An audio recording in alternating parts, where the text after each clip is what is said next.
করো। মঙ্গলময় প্রভু, তোমায় ধন্যবাদ জানাই, তোমার প্রশংসা করি, তোমার জয়গান করি প্রভু। আজকে আমি বাইবেল পড়ে শোনাবো। তুমি আমাকে আশীর্বাদ করো প্রভু।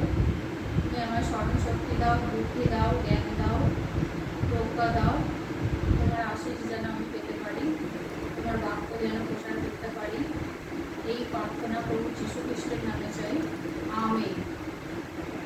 আজকে আমি গীত সংহিতা ৭৫ অধ্যায় পাঠ করে শোনাব।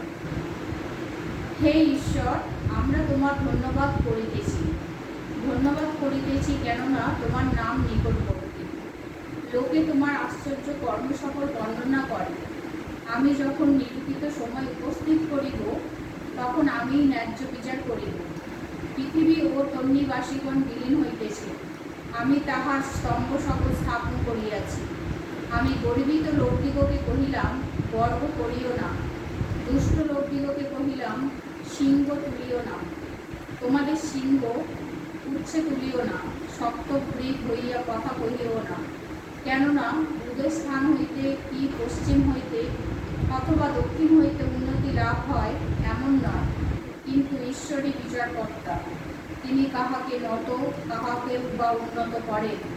কেননা সদাপ্রভুর হস্তে এক পানপাত্র আছে, তাহার দ্রাক্ষারস মাতিয়া উঠিয়াছে, তাহা মিশ্রিত মদ্যে পরিপূর্ণ, আর তিনি তাহা হইতে ঢালেন। পৃথিবীর দুষ্ট সকলে তাহার তলানি পর্যন্ত চাকিয়া খাইল।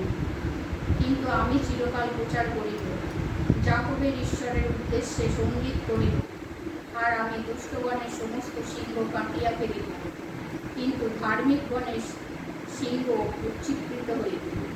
ঈশ্বর তার বাক্যে আশীর্বাদ করুন, আমেন।